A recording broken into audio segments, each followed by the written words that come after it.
As drivers, many of us follow a lot of stereotypical car myths blindly because we haven't been informed of how we should actually be taking care of our vehicles. From topping off our vehicles and clicking the nozzle to shutting down the engines at red lights to save petrol, here are 10 car myths that are secretly ruining your vehicle and getting you ready to empty your wallet. But how could these innocent little practices we've been doing since time immemorial actually be harmful? Well, let's find out together. Number 10. Pre-filling the oil filter. Oil filters back in the day used to be much bigger than what we know them to be like today and were fitted vertically in the engine. As such, the oil filters were often pre-filled and installed onto the engines for ease of installation. Filling the oil filters once they were installed seemed more tedious than pre-filling and then installing them. But that isn't the case with today's cars. The oil filter on today's cars are usually fitted sideways or upside down rather than vertically, so pre-filling can end up causing the oil to spill out or lead to contamination.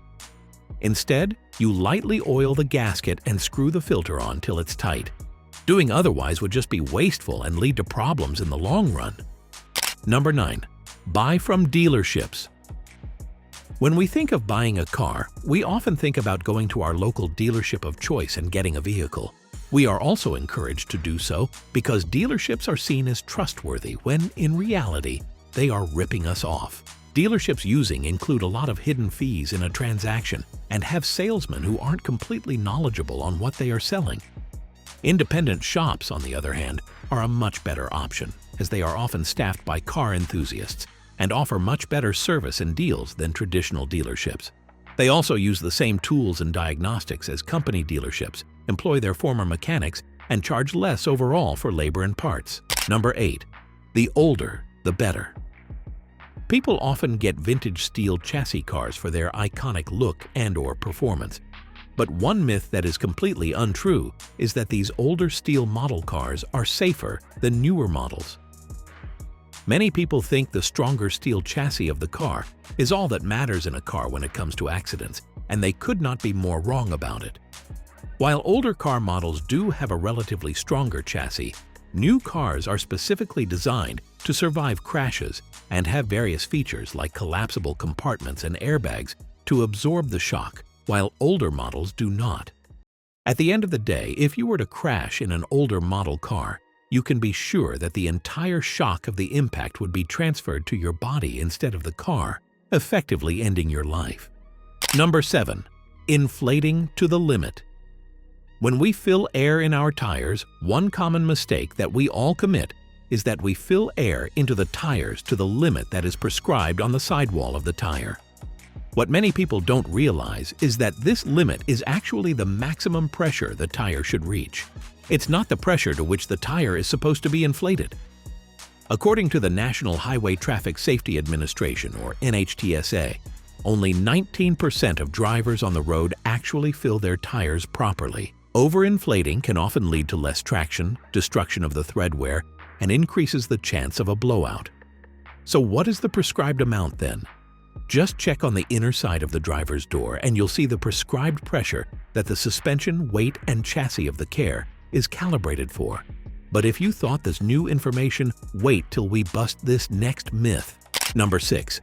Battery maintainers are a must. We've been told that using battery maintainers actually help the car's battery to last longer than the lifespan of the battery. But what most of us don't realize is that battery maintainers are not meant to be used on a day-to-day basis, and rather only when you store your car for a long time without using it.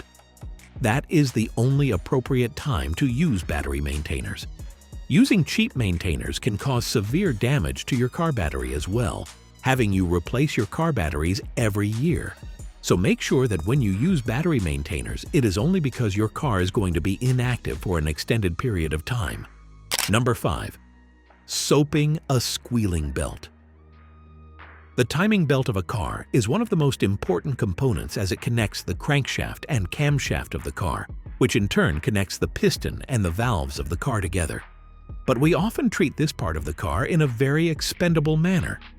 We have often seen people using a bar of soap on a belt that has come loose, and it magically going quiet.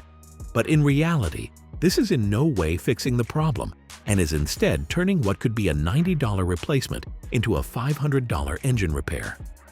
The only thing the soap is doing is waxing the rubber belt temporarily, which stops the squealing, but the soap also further dries out the rubber belt and deforms it, causing more cracks. People who soap their belt won't realize what they're doing is bad till the alternator fails or their power steering gives out. Number 4. Topping off after the nozzle clicks. Now this one is something regardless of whether you drive a Mercedes or a Subaru, we are all guilty of. We have only seen and heard to press the nozzle a few times even after it clicks to get a few extra drops in. What many of us don't know is that the nozzle stopping on its own is not because the oil companies want to save money.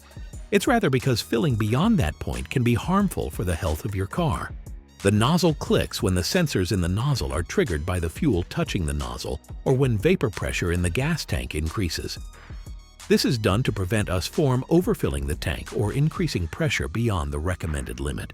Leaving absolutely no air in the fuel tank can lead to liquid fuel entering the fuel valves, causing critical damage to the emission system.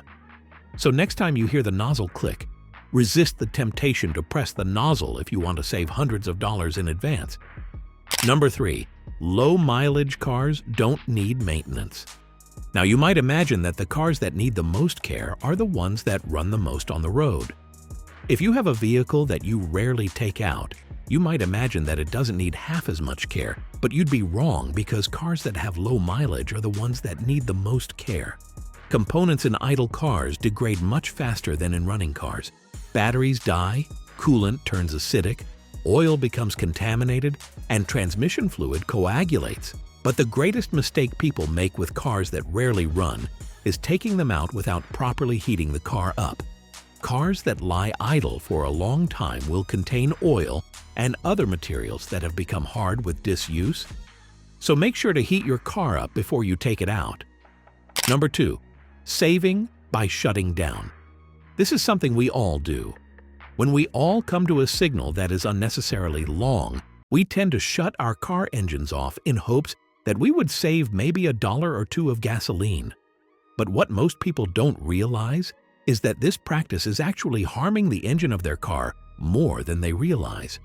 Turning off your car cuts off oil supply from the engine, and when you immediately restart your vehicle and zoom off when the signal turns green, it puts a great amount of strain on the starter of the engine and does not give enough time for oil to reach the engine, damaging the piston heads and valves. So the next time you think of switching off your vehicle at a red light, think twice. Although not all of us switch off our engines at stop signs, we are all guilty of doing the final myth. Number 1. Changing oil every 10,000. You might wonder how changing your oil as per manufacturer instructions actually harms your car, but you'd be surprised. Car manufacturers recommend changing your oil every 10,000 miles or so, just so that the car makes it past the warranty period but does not last longer than needed, so you'll buy another car from them. The actual recommended interval between each change that is recommended is 3,000 miles. You heard that right. Oil degrades well before 7,000 miles and more so in hot or dusty weather. So remember to change your oil well before the manufacturer's recommended period if you want a car that outlasts you.